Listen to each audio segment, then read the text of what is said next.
You may not know, as I did not, the first African American high school rowing team was formed on the city's west side in the 1990s.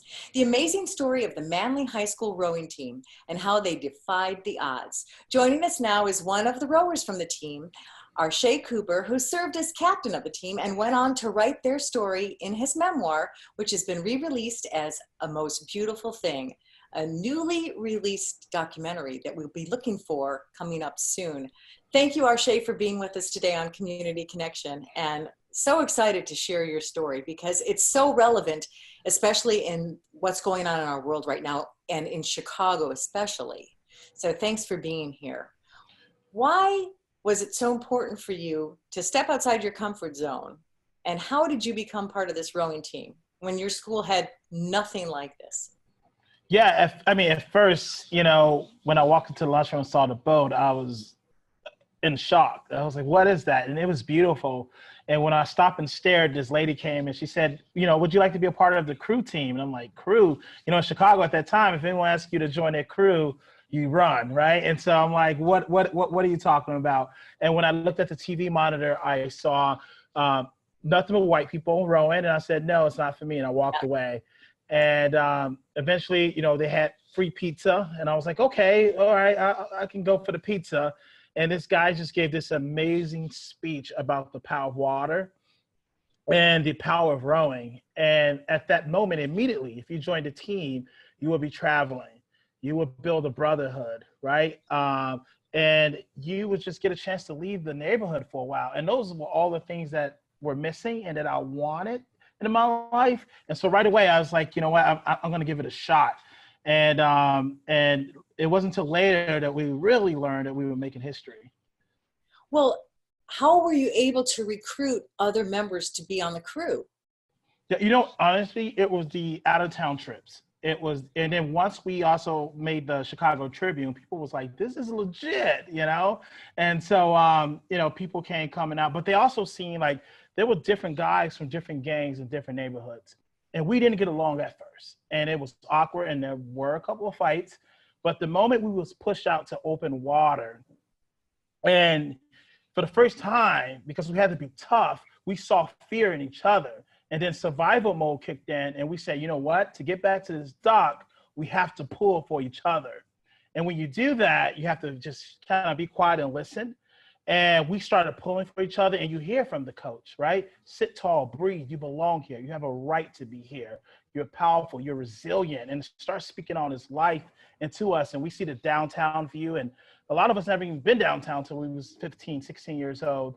And, that meditation, the sound of the blade hitting the water, not hearing police sirens or there's no bullying or no gunshots really begin to make an impact on our lives. Some people meditate 30 minutes a day, but to be out there 2 hours a day and just pulling for each other became magical and really helped us to bond as a team.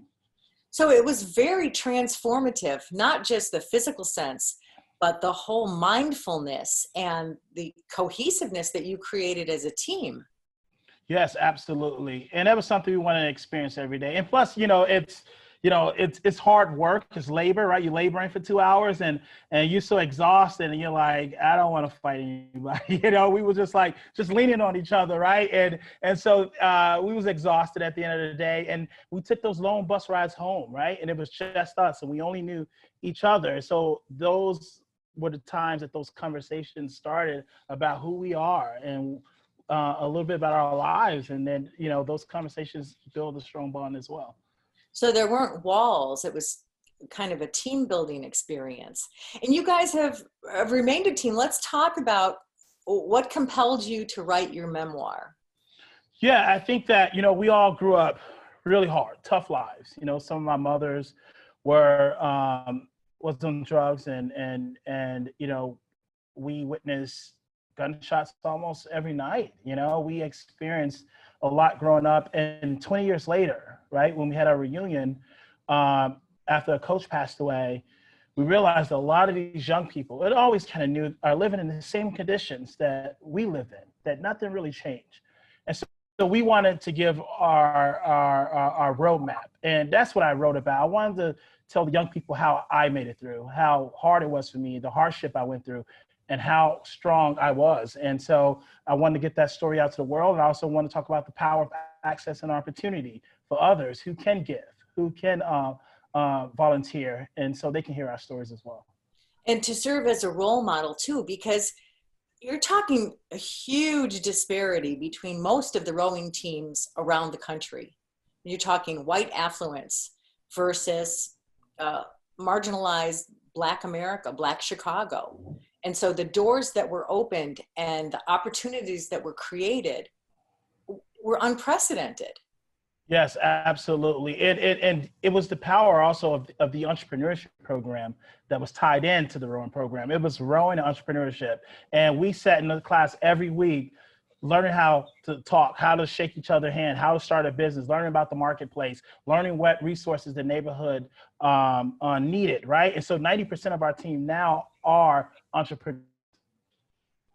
That's awesome. And so you went forward and wrote a book, but you also did something very own. We're almost out of time. We could probably do a whole half hour with you. But you became a chef. You studied culinary arts. Yes, another team building experience, right? The biggest lessons I learned in the rowing is that in a boat of 8, you can't do the work of 8 people, but you need 8 people to do the work, and you get there much faster. So I was able to use those same tools that I learned from the sport into my career, and it got me a long way. Phenomenal story.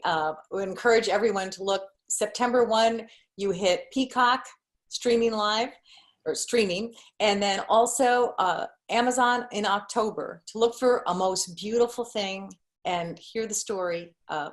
Wonderful, inspiring. Thank you. Keep sharing your story, because these are words we all need to hear and models that we all need to have for the young people today. Thank you, Cindy. Appreciate it.